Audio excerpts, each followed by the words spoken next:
Your phone buzzes at 3 a.m. and for 1 second you swear your grandmother was just standing in the room. Not a memory, not a photo. A dream so real you could smell her perfume. Millions of people report the exact same thing, dreaming of someone who has died, night after night, sometimes for years. And it isn't always comforting. Some nights it's a warm reunion, a hug that feels warmer than any waking hug. Other nights it's something stranger, a flash of an event before it happens.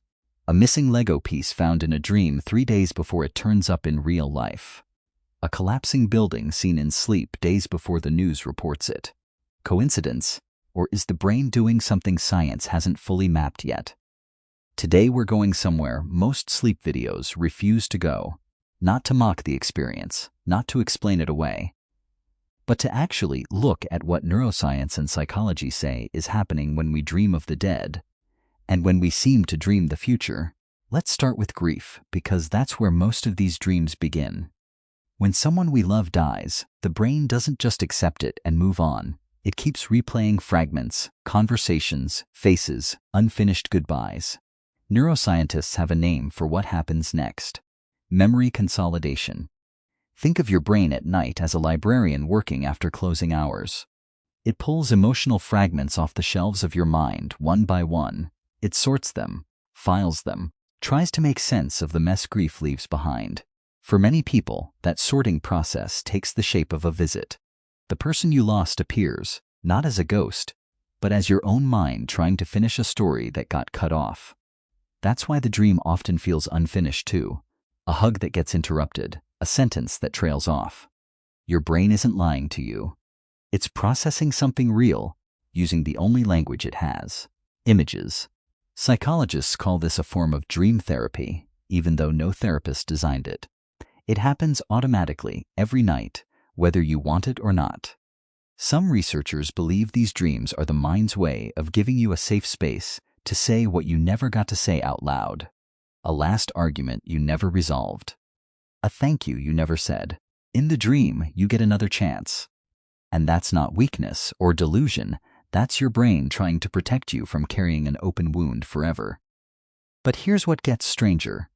Not everyone experiences this the same way. Some people dream of the deceased constantly, in sharp, vivid detail. Others never do, no matter how much they wish they could. That difference isn't about how much you loved someone. It's about how your individual brain chemistry handles emotional memory during REM sleep. Which brings us to the second mystery, the one people are almost afraid to bring up. Precognitive dreams, dreams that seem to predict the future. Comment sections are full of them. Someone dreams of losing a friend the exact way they lose them weeks later. Someone dreams of a plane, a fire, a fall, and then watches it unfold on the news. Mainstream science tends to wave this off immediately, but dismissing it doesn't make the experience disappear for the millions who've lived it. So let's actually take it seriously, using two very different lenses. The first lens is cognitive. Your subconscious mind processes far more information during the day than your conscious mind ever registers.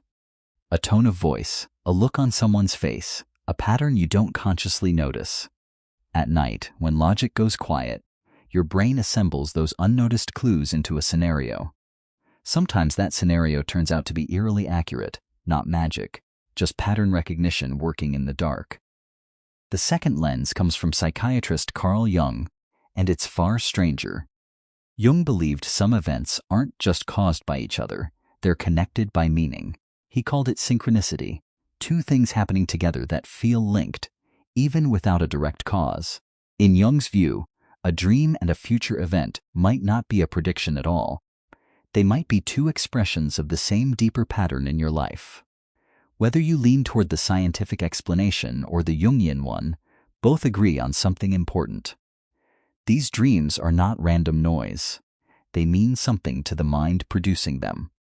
Let's go back to grief for a moment, because it deserves more than one paragraph. Grief dreams often follow a pattern researchers have started to notice. In the first few weeks after a loss, the dreams are often disturbing, chaotic, even frightening. The mind is in shock, and the imagery reflects that shock. Over months, the dreams tend to soften. The dead start to appear calmer, happier, sometimes offering reassurance. I'm okay, don't worry about me, you can let go now. Therapists who study grief call this a turning point, not because the person is gone, but because the mind has found a way to file the loss without erasing the love. For some people, this process takes months. For others, it takes years, and for a few, it never fully closes. And that's not a failure either. Everyone's timeline is different, and there's no wrong way to grieve in your sleep. Now, let's return to the paralysis of fear inside these dreams, because it connects to something physical. During REM sleep, your body enters a state of near-total paralysis. It's called REM atonia, and it exists so you don't physically act out your dreams. But your brain doesn't always translate that paralysis accurately into the dream story. Sometimes it becomes a monster chasing you while your legs refuse to run. Sometimes it becomes trying to scream for help with no sound coming out.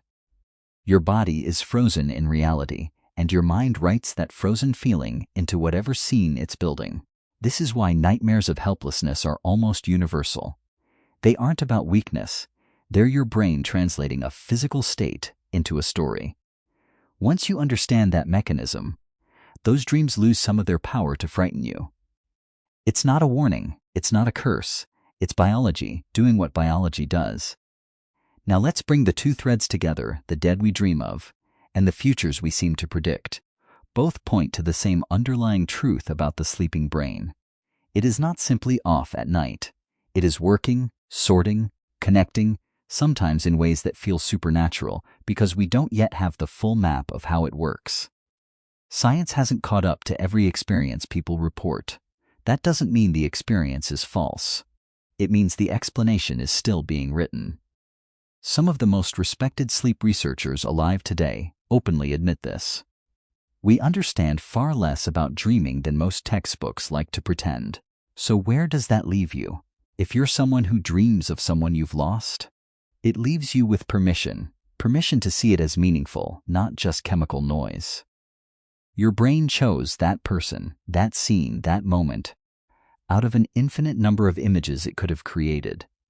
That choice isn't random, and if you're someone who has had a dream that seemed to come true, you don't have to choose between it's just coincidence and it's mystical. You can hold both possibilities at once and still respect what you felt, because certainty isn't the point of this conversation.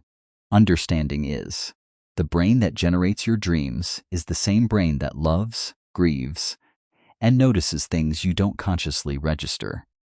It makes sense that it would use dreams to process all three.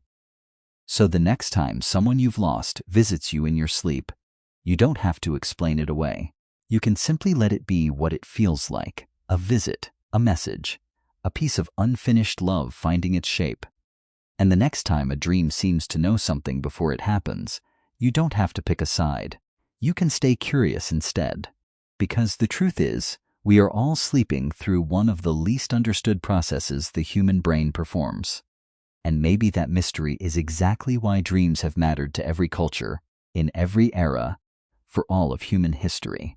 Not because they're perfectly explained, but because they remind us, even in sleep, we're still trying to make sense of who we love and what we can't yet see.